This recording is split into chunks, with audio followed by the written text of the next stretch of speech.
Welcome, Leo. This is Regina from Pacific Tarot, getting ready to do a reading of some message from Spirit for you.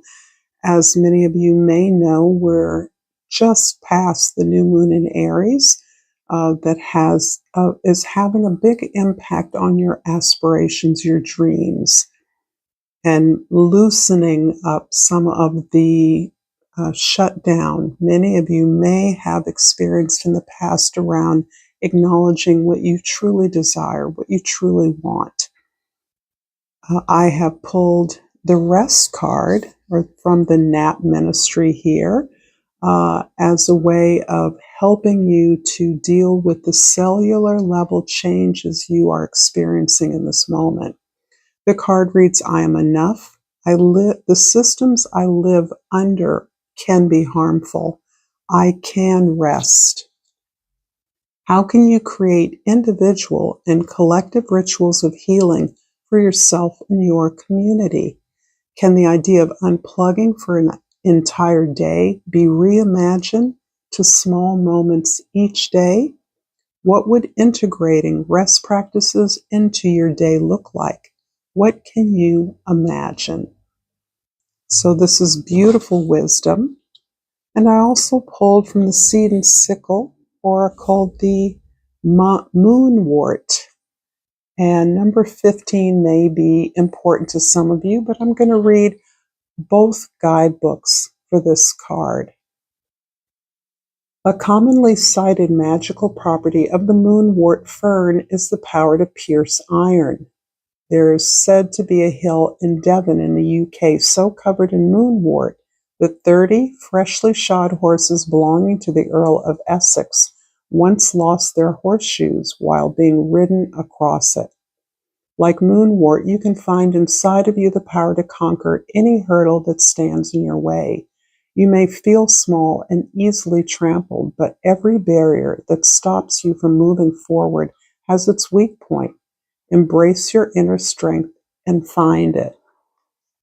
And then also from the Dusk guidebook, that was from the Dawn. This is from the Dusk. Moonwort ferns have many magical properties ascribed to them, but one of the most prominent is their ability to undo or destroy any lock. Our minds are skilled at hiding away old griefs, unwanted feelings, and even stressful memories, but in the long term, these will become dangerous, and now is the time to make sense of them. Take this opportunity to unlock those hidden spaces and clear out some of the cobwebs. I don't think this needs much interpretation for many of you, but it is underscoring this idea that there are things that we have been reluctant to confront in our past, particularly chronic situations that have existed a long time. We've doubted ourselves, not secure or not trusting in ourselves that we can pursue our truth without impunity, without being punished. So for the present, I have two cards for you, the Judgment and the Two of Staffs. So this is interesting because I see you vacillating between two paths. You're ready to change what has become routine, what has become boring, mundane, everyday, almost a sense of a rut. And yet you have new information, new energy, new inquiry in your life, a new recognition that you are being called to a particular mission. The mission itself may be evident. You may be working to support, heal someone, creating something. But this is a larger calling that overarches this particular task that may be putting you in the service of others. And you are understanding that embedded in this particular task in the present is this larger calling, is this larger power, is this larger desire and pursuit of a dream that's within you ready. It's interesting because you've always been ready, and yet waiting to be ready is also part of the trap, part of the lock. Right? I'm not quite ready for that. I need to do X, Y, and Z before I'll be ready for that. And yet, you've always been ready. You don't need everything to fall into perfect alignment to be ready. In the past, the Nine of Staffs. This is your history of going after something you wanted and being blocked, being damaged, being shut down, being pushed aside. And that experience of being constantly missing the mark, not quite making it, allowing others to stop you, has left a lot of damage within you. Most of that damage revolves around a lack of trust for yourself, right? I didn't really judge that right. I should have done X, Y, and Z, when in fact you have put your whole heart into whatever you have pursued. But I feel that now you are finding the key. The key is in speaking your truth, standing up for yourself when it's uncomfortable to do so, even if you know it makes others uncomfortable. Far more productivity, far more can be achieved by being truthful, by laying your cards on the table, by saying what you want, by setting a clear line of what you will and won't accept. And so I feel like there's this sense of, I haven't quite gotten it right in the past, but I'm going to keep trying. And now you are dispelling that sense. You recognize this is a rut. This is part of a routine that has stopped you. You have been stopping yourself. Even if others seem like the way or the reason or the means by which you stopped itself, you allowed others to stop you from the success or the achievement you were pursuing. In the future, the Nine of Jades, the Lady of Jades, or the Queen of Pentacles, right? Something tells me that you are redefining independence for yourself.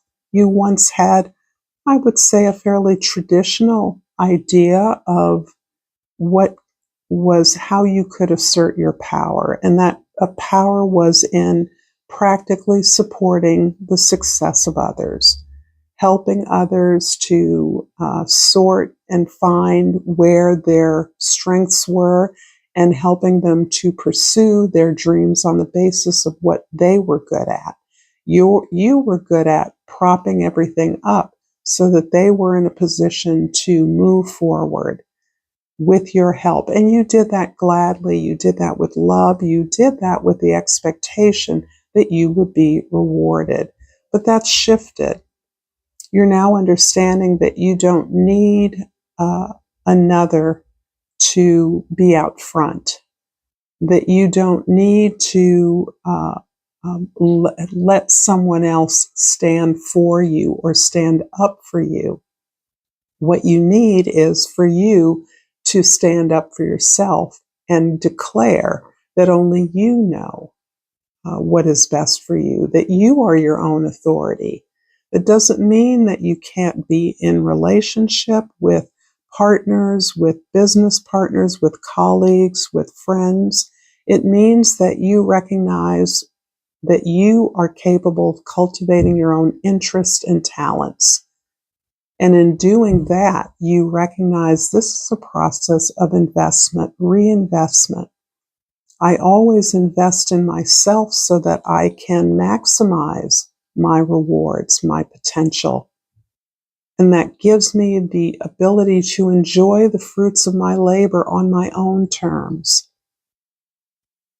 So this is a huge shift in your moving forward. And it's so interesting because this ability to stand on your own, to be your own authority, is highly attractive.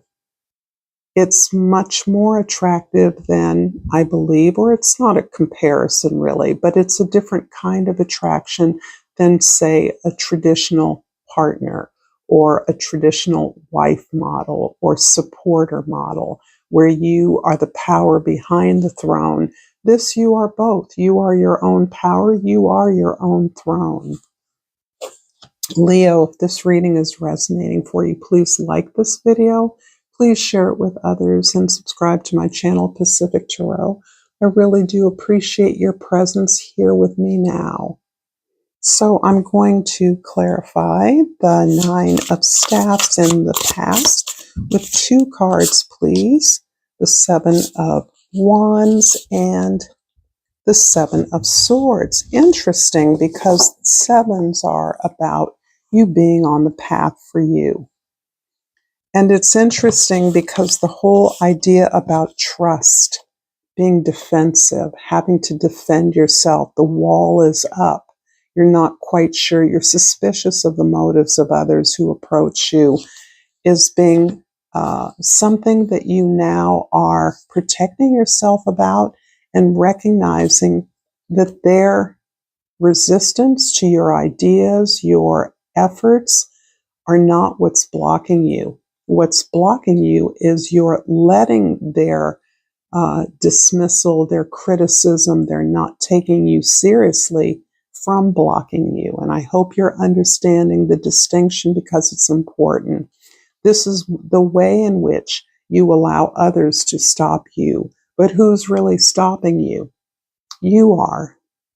If you allow them to get into your head, to nurture the sense of self-doubt, and maybe my ideas aren't that good, or maybe I'm not ready. That is something that you've absorbed from others who may simply not understand you, be envious of you, be in competition with you. For whatever the reason, you bring some fear up in others that is not your problem. The Seven of Wands shows that you have learned to be defensive against that. In fact, you're now enforcing clear boundaries, clear ways in which you understand what works for you, who really supports you, and who doesn't. And because you understand, in order to be successful, you have to do your work. You have to exercise your gift. And if this is just leeching off your desire to experience your gift, to work your talents, then these are not in alignment with you. These individuals, these forces are not your supporters. So you are doubling down on recognizing that all this is just a distraction. The envy, the jealousy, the mean words, the unkind words, the criticism, that's just a distraction. You're capable of understanding what is valid amongst the feedback you get and then moving on to get the support from where you know it exists. In the present, the Judgment card and the Two of Wands is clarified by the Two of Pentacles and the Strength card. Yeah. I feel like you are being, in some ways, you are being pulled in 2 different directions by perhaps a task that you once perceived as being an outside of you obligation, something you have to do, something you don't necessarily want to do, but you have to do it. And what you want for you. And I believe that through the Strength card, this ability to perceive that really what you're pursuing in this call to service, perhaps some cry of help or need of help for someone else, you're realizing that this supports you, that this cry for help, your ability to be empathetic to their need is really about a way of giving back to someone who has given to you. It may not be a clear line, but in many cases, I think for many of you, it is. This person's cry for help is about your ability to support back, to give back. And this strengthens your resolve around what is right and who you are. So this is acknowledging your lineage, your ancestry, your supporters, your authorities who have helped you, who have seen your talent, who love you, whether they're able to see your talent or not, but they have informed your desires, your dreams, your pursuit of a truth, and you have held fast to that truth. within you. You know what is right, and you're now in a position to exercise what is right, not just for others, but for yourself. This is directly in line with your calling, what you're now seeing you are put here to do, what you are choosing to do with your talents. And in the future, the Nine of Jades and the Queen of Jades, or the Queen of Pentacles, is clarified by the Moon card and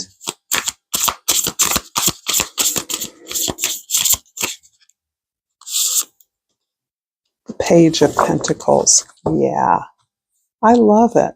So you're really experiencing the sense of looking at the big bad monsters in your closet, looking at all those intransigent, I mean, those things that seem like they are eternally stuck, that are chronic situations, chronic fears, familiar blocks, ways you always get stuck in some kind of guilt or shame.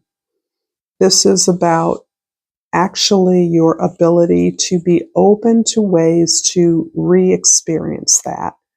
You're coming through this period with a sense of your own authority that means I have a right to be happy.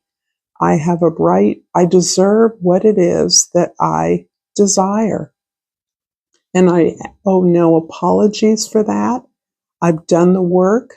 I've healed to the extent that I can, and I stay open to that healing by allowing myself to recognize what is emerging, what is possible now, not just what I think I'm due, but the opportunities that are emerging are coming clearly out of an openness to receive what is here for me, what you've already put work into, what you've already earned as a creative, divine entity. So this is beautiful. You really have gathered not only the courage to be who you are, but the ability to relax into all the changes that you've made on the inside at a cellular level. And this opening up is helping you to recognize all the opportunities that are beginning to emerge. Not from a sense of urgency, I have to have it right now, or I'm tired of waiting on them. You're not waiting for anybody. You're simply recognizing that there are new opportunities that you are feeling differently about. You're feeling empowered about taking those on, what you can learn, how you can grow. I'm going to finish this reading, Leo, with a flower oracle. I might have said crystal. I hope I said flower. And the foxglove keyword is confidence. Be what you want to see. Perfection, Leo. Thank you so much for this beautiful reading. Until next time, namaste.